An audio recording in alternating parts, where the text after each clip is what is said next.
Ги гледате вестите на Сител. Во студиото со вас Маријан Николовски. Вечерни вести во 9. Добро вечер. Запленетата марихуана од 40 тони се уште е предмет на шпекулации и меѓусебни обвинувања помеѓу партиите. Обвинителството прв пат се огласи по една недела од обелоденувањето на случајот, но не откри детали за истрагата која е во координација и со српските власти. Запленети 40 тони марихуана, постапката продолжува, се сослушуваат сведоци и се прибираат докази. Тоа се сите детали кои обвинителството за организиран криминал ги сподели по последната акција, која за неколку дена ги испразни магацините на две плантажи во Скопје и Струмица. Во насока на целосно утврдување на фактите и околностите, предметниот обвинител од обвинителството за организиран криминал е во комуникација со обвинителството на Србија, со цел размена на информации од значење за постапката што ќе помогнат да се утврди евентуална поврзаност на двата случаи и потеклото на марихуаната, се вели во соопштението на обвинителството. Во отсуство на официјални информации, партиите си ја префрлаат одговорноста. Бидејќи фактите укажуваат дека без подршка на структурите на власта, МВР, царина и други институции, ваква огромна шверцерска операција би била невозможна. Затоа е паниката во власта. Каде се јавувал Заев при запленетите 5 тони дрога во Србија? Зошто на брзина Филипче се упатил кон југ?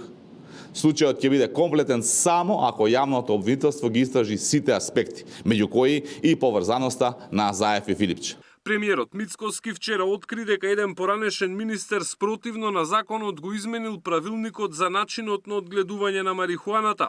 На тој начин, како што објасни Мицкоски, овозможил да се одгледува марихуана во неконтролирани услови кои се знаело дека не може да произведат производ од кој потоа би се произведувало масло.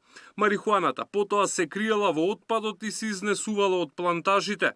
Најави дека утре владата ќе донесе одлука по која институциите ќе влезат во сите компании кои имаат лиценца за производство. Александар Спасовски, Сител телевизија. Словенечки лекари сведочеа дека кај онколошки пациенти во Македонија биле давани терапии без конзилијарно мислење, со нецелосна медицинска документација и спротивно на утврдените протоколи. Според нивното вештачење на 51 пациент, само еден имал целосна историја на лекување, а во повеќе случаи погрешна или задоснета хемотерапија довела до напредување на болеста. Давање лекови без конзилијарно мислење на комплетна историја за другите болести и хемотерапија која го кратела животниот век на пациентите. Ова се само дел од неправилностите кои ги откриле лекарите од Словенија, кои по барање на обвинителството анализираа како тројцата обвинети онколози ги лекувале своите пациенти. Маја Равник и Јасмина Јордан од Медицинскиот факултет во Марибор сведочеа денеска на судењето во кое обвинети се Нино Васев, Симонида Црвенкова и Драган Јакимовски. Словенечките лекари вештачеле болнички истории на 51 пациент од Македонија, но како што рекоа во судницата, за само еден постоела комплетна документација за текот на лекувањето. Генерално медицинската документација за пациентите беше нецелосна. Во голем број случаи наведено е дека пациентот добивал лек, но без да е забележано дали е направена анамнеза, клинички преглед или конзилијарно мислење. И во судницата се анализираа историите на болеста за секој од пациентите. Според словенечката докторка, онколошките болни добивале погрешна или задоцнета терапија. Целокупното лекување со имунотерапија и хемотерапија без индикација докажано водело кон напредување на болеста што е констатирано со документацијата. За одбраната на водите на докторката од Словенија биле теоретски. Комбинацијата и менување на терапијата, обвинетите онколози често ја правеле и заради недостигот лекови на позитивната листа. Кој може да предвиди уште колку време пациентот ќе живее за да каже, како што каже вештакот, не смее више да му се дава терапијата, он е готов. Ви слушнавте и самите. Тоа е толку ригиден став, кој што во нашата онколошка пракса, морам со гордост да кажам, не се применува, него е многу пофлексибилен и затоа имаме резултати на преживување повеќе од 5 години. Идниот месец ќе сведочат и доктори од Србија, кои по барање на обвинителството проверувале како нивните колеги од Македонија лекувале онколошки пациенти. Зоран Јаневски, Сител телевизија.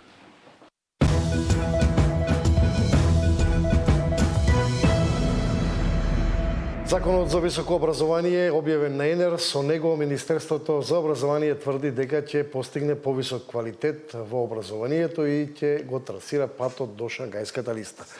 Што велат пак засегнатите страни, одговори бараше Мирјана Давидовска. Да, Маријан, додека власта се обидува да направи некои измени кои ќе донесат поголем квалитет пред се во високото образование, дел од академската фела кои што ги контактиравме не веруваат дека ќе се постигнат некои суштински промени. Дополнително посочуваат дека според овие засега измени, предложени измени на законот се спротивни на европските практики. Додека пак студентските лидери дел од нив сметаат дека голем дел од нивните препораки се инкорпорирани во предлог законот, но недостасува она национално обединување на студентите кое што тие го барале, бесплатното високо образование, кое што велат дека ќе треба овој предлог текст да претрпи доста измени пред неговото носење. Дел од нив биле консултирани, но дел од нив биле изоставени во целиот овој процес. Во продолжение еве ги нивните ставови. По повеќе од една деценија нама се нов закон за високо образование. Суштината е јасна да се постигне квалитет пред квантитет. Државата планира строга евалуација и кратење на нефункционалните студиски програми, додека медицината и архитектурата се дефинираат како јавен интерес кој ќе биде заштитен. Од академската фела сметаа дека самиот предлог закон суштински нема да донесе подобрување, бидејќи е врзан со сите останати системски закони. Во сите европски држави професорот Дуе вели законот е само рамка, а се друго е оставено на универзитетите да ги дефинираат критериумите. Критериумите не ги одредува државата. Туку постојат независни тела за евалуација, составени од еминентни професори и професори од други универзитети, бидејќи ние сме мала земја, не можеме да ги покриеме сите области, кои што ги ревидираат, евалуираат програмите и начинот на кој што професорите се избрани во звања. Точно е дека овој закон сака да даде тежина на истражувачката работа и на научниот развој и онаа желба на некој начин да се подигнеме на сите тие листи за рангирање на универзитетите, но во суштина со самиот закон јас сметам дека доколку идеален не може да се сменат состојбите, бидејќи сите тие нешта се поврзани со другите закони кои што постојат во нашата држава. Отсуството на националното студентско представување е сериозен пропуст што мора да се коригира, порача лидерот на Форумот за образовни промени. Забелешки има и за новите повисоки критериуми кои смета дека ќе важат само за идните професори. Ако вие утре сакате да станете доцент, вие треба да имате поголеми критериуми и повеќе научна влијателност, повеќе од твојот ментор што ќе го имате, затоа што сигурно вашиот ментор ќе биде некој што воопшто не објавува и не знае ниту на англиски за да објавува на англиски и ќе се очекува од вас за да имате ментор некој што има помалку квалитет од вас, вие да поставувате поголем квалитет за да станете доцент. Затоа кажав, ова е една предлог закон направен од конклавата на доживотните професори само за тие да не бидат чепкани. Како трет клучен проблем ја посочува автономијата на универзитетите, особено с големината улога на извршната власт во универзитетските одлуки. За ова нема воопшто логика и ова е на некој начин нарушување на автономијата на самите универзитети, но за жал веќе никој од универзитетите не реагирале за овој дел што е еклатантно мешање во автономијата на управување со универзитет. За доскорешниот лидер на универзитетското студентско собрание, законот е прифатлив бидејќи инкорпорира голем дел од нивните клучни барања, како подолгите мандати на студентските представници, недостасува обединување на студентските собрања на национално ниво и нов концепт за бесплатно високо образование. Националното студентско тело и размислување за воведување на нов концепт за финансирање на високото образование, односно воведување на бесплатно високо образование, кој што не би бил огромен трошок за државата, а сепак ќе обезбеди социјална правда за младите.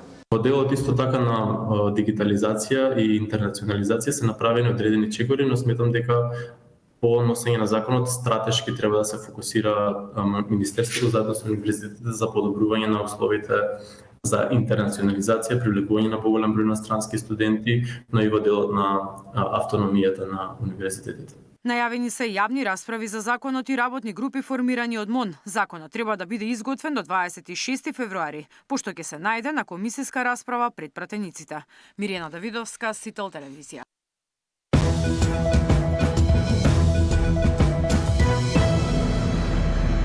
За само една недела камерите на Safe City регистрирале 4991 сообраќаен прекршок, од кои најголем дел се за пребрзо возење.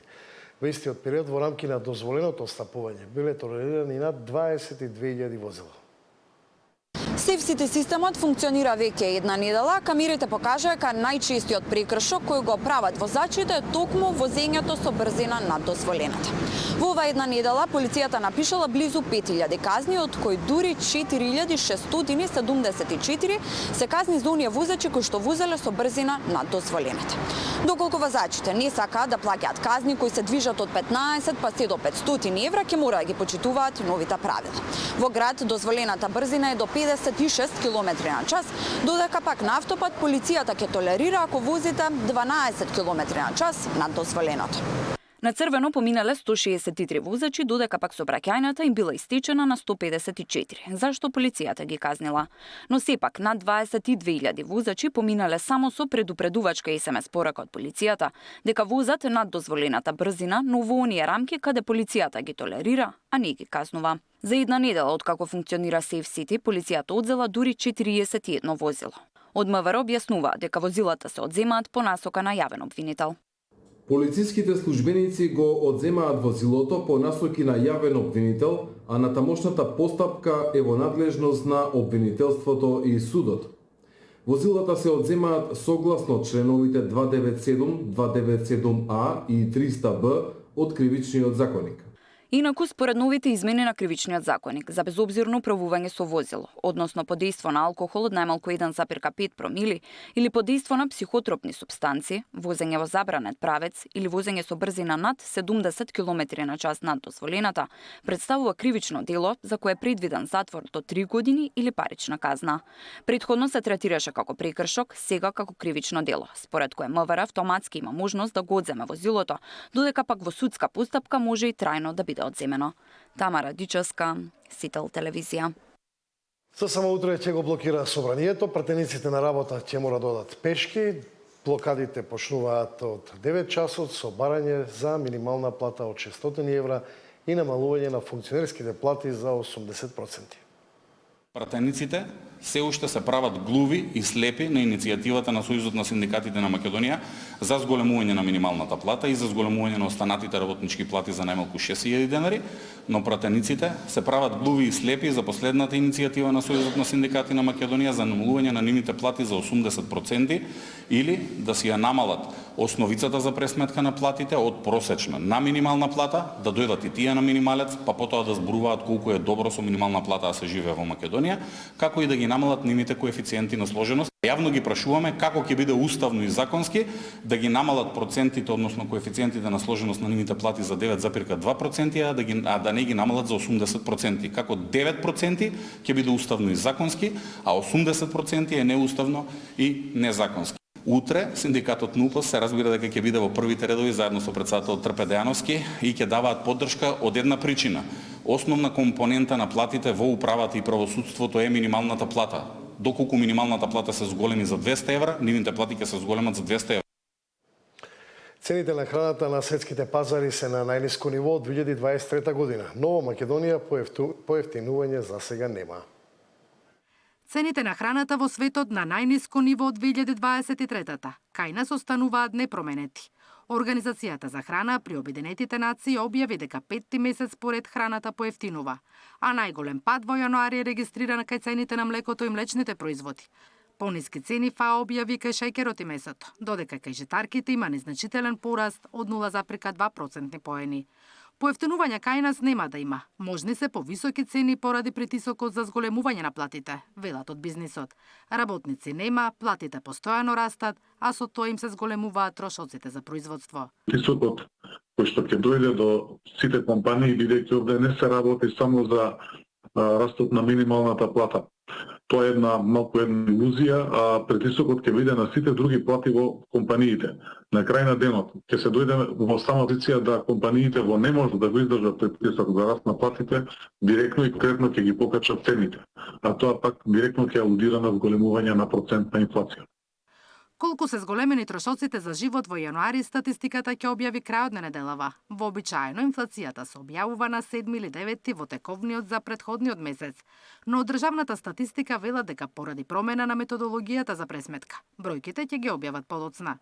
Токму движењето на инфлацијата е еден од параметрите за законското осогласување на минималецот, кој ќе следи во март. Наташа Мерсовска, Сител телевизија. Тука е крајот на овие